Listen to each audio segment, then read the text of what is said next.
Hello दोस्तों, आज मैं आ गया हूँ द्वारिका, जो कि पड़ता है गुजरात में। और मैं यहाँ आया हूँ द्वारकाधीश के मंदिर के दर्शन करने, भगवान श्री कृष्ण के। तो मैंने सबसे पहले रेलवे स्टेशन पहुँच के वहाँ होटल बुक कर लिया है, जो कि महज 1 किलोमीटर की दूरी पे है। और अगर आपको द्वारका रेलवे स्टेशन की टिकट नहीं मिलती है, आप जहाँ से आना चाहते हो, तो आप जामनगर, पोरबंदर, राजकोट या ओखापोट की टिकट लेके फिर बस के थ्रू आप द्वारका पहुंच सकते हो। यहाँ होटल आपको 1000 से लेके 1500 के बीच ठीक ठाक से मिल जाएंगे। और मैं अब आगे की तरफ जा रहा हूँ मंदिर देखने। 6:30 और मैं अपने होटल से निकल गया हूँ। तो मैं जा रहा हूँ द्वारकाधीश मंदिर। मैं यहाँ से वॉकिंग करते हुए ही जाऊँगा। 10-15 मिनट की दूरी पे है ये मंदिर। और देखता हूँ मंदिर में क्या कुछ है खास देखने के लिए। आपको भी दिखाता हूँ मैं मंदिर में।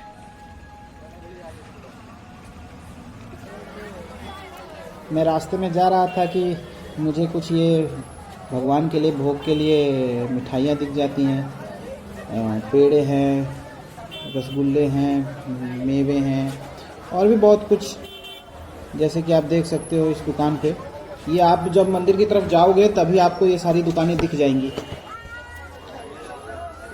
मैं यहाँ से भगवान के लिए भोग के लिए पेड़े ले लेता हूँ।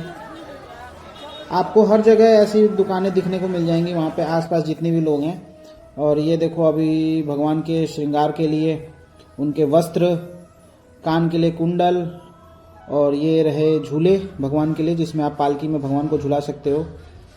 भगवान के श्रृंगार के चमकीले वस्त्र, तरह तरह की सामग्री आपको मिल जाएगी यहाँ पे। आप यहाँ याद के तौर पे भगवान के लिए, घर के लिए बाल रूप की मूर्ति, पालकी में झूलते हुए कान्हा, आपको यहाँ सब कुछ मिल जाएगा। जो आप चाहोगे वहाँ सब कुछ है। जैसे कि देख सकते हो, ये भगवान के मुकुट के लिए, ये भगवान के लॉकेट ले सकते हो भगवान के लिए, श्रृंगार के लिए उनके। तो आपको यहाँ सब कुछ मिल जाएगा, यहाँ जैसे भी आप देखना चाहो। भगवान के आपको जैसे पता ही है कि लोगों को रहता है कि जहाँ भी जाएंगे वहाँ के लिए, वहाँ से भगवान के लिए कम से कम उनके सजने संवरने के लिए जो भी सामग्री हो सकती है ले लें। ये देखो, ये भगवान के ब्रास के हैं, ये सारे पीतल के भगवान के छोटे कान्हा जी। अब मैं आगे की तरफ निकलता हूँ, देखता हूँ। ये शॉप इनकी काफ़ी फेमस शॉप है यहाँ पे इन भैया की। ये देखो, अंदर की तरफ भी भैया ने बहुत सारे वो लगा रखे हैं, ये कान्हा जी प्यारे से हमारे।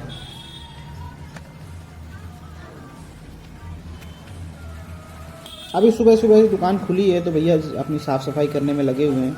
अब मैं आगे की तरफ बढ़ूंगा मंदिर में। अभी बहुत सारी दुकानें खुली भी नहीं है। बहुत सारे श्रद्धालु मेरे हिसाब से मंदिर के दर्शन करके वापस भी लौट रहे हैं। अभी पूरी तरीके से सवेरा हुआ नहीं है। द्वारका काफ़ी पश्चिम में पड़ता है, तो इस वजह से थोड़ा सा दिन निकलने में टाइम लगता है यहाँ पे। देखो, ये लोग आ गए हैं, सारे लोग दर्शन करके ही आए हैं मेरे हिसाब से। तो चलो, हम तो दर्शन करने चलते हैं। भगवान देखते हैं दर्शन कैसे देते हैं, किस रूप में देते हैं। वैसे यहाँ पे भगवान को लेके बहुत सारी कहानियाँ फेमस भी हैं।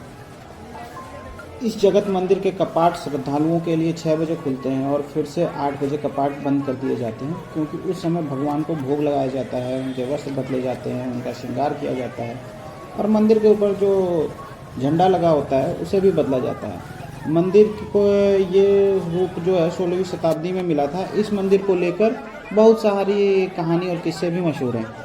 यह मंदिर 5 मंजिला है, जो 72 खंभों पर स्थापित है। मंदिर का शिखर 78 मीटर ऊंचा है और शिखर पर करीब 84 फुट लंबी ध्वजा फहराती है, जिस पर सूर्य और चंद्रमा बने हुए हैं। इसमें एक कहानी ये भी है कि ये द्वारका नगरी के लगभग 10 किलोमीटर की दूरी से भी इस झंडे को देखा जा सकता है। यह मंदिर चारों ओर से परकोटे से घिरा हुआ है और इनमें उत्तर दिशा में मोक्ष तथा दक्षिण में स्वर्ग का द्वार है। यहाँ से 56 सीढ़ियाँ चढ़कर स्वर्ग द्वार में मंदिर में प्रवेश कर सकते हैं।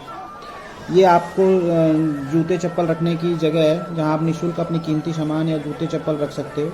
अपने इच्छा के अनुसार आप इसमें दान भी कर सकते हैं, जैसे आपकी इच्छा हो, 10 रुपये, 20 रुपये। और यहाँ से देखिए मंदिर कितना अच्छा लग रहा है। ये देखिए, इसकी शिखर देखिए, इस पे लहलहाता झंडा फहराता हुआ देखिए। ये पश्चिमी द्वार है जो समुद्र की तरफ निकलता है। देखो झंडा अभी नहीं लगा। ये मंदिर का मेन गर्भगृह है और ये द्वारकाधीश का पश्चिमी द्वार है। इसके बाद एग्जिट होता है यहाँ से मंदिर का। इसके बाद निकलने के बाद हम समुद्र की तरफ आगे बीच की तरफ जाएंगे।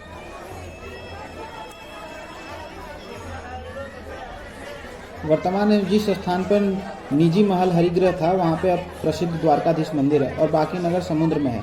मान्यता यह है कि इस स्थान पर मूल मंदिर का निर्माण भगवान श्री कृष्ण के प्रपौत्र वज्रनाभ ने करवाया था। कहते हैं कि प्रभु श्री कृष्ण बद्रीनाथ में धाम में स्नान करते हैं। सरोवर में स्नान करने के बाद श्री कृष्ण इस समुद्री तट पर स्थित द्वारिका धाम में अपने वस्त्र बदलते हैं। उड़ीसा के पुरी में स्थित जगन्नाथ धाम में भोजन करते हैं। जगन्नाथ में भोजन करने के बाद प्रभु श्री कृष्ण तमिलनाडु के रामेश्वर में विश्राम करते हैं। विश्राम करने के बाद भगवान पुरी में निवास करते हैं। मुझे यहाँ आकर प्रभु के दर्शन करने मात्र से ही अंदर नई ऊर्जा आ गई है और सनातन धर्म को जानने की इच्छा और बढ़ गई है।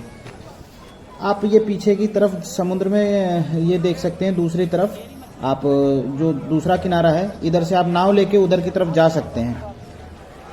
आप एडवेंचर के लिए इसमें बोट भी कर सकते हैं, जेट स्की कर सकते हैं। तरह तरह की यहाँ पे एक्टिविटी है।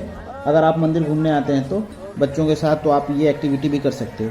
जैसे देखो ये जेट स्की ये कोई चला रहा है और ये अब सूर्य सही तरीके से निकल गया है। सुबह के अब 7 बज गए हैं। तो भगवान के दर्शन करने के लिए मैं तो आपसे यही कहूँगा कि द्वारकाधीश एक बार आओ आप। और यहाँ बेट द्वारका भी है, द्वारकाधीश मंदिर है, रुक्मिणी देवी का मंदिर है, जो कि आप यहाँ से अब महज 2-3 किलोमीटर की दूरी पे है। तो आप देखिए और आपको ये वीडियो अच्छी लगी हो तो लाइक करिए, सब्सक्राइब करिए और मेरे यूट्यूब चैनल को फॉलो करिए।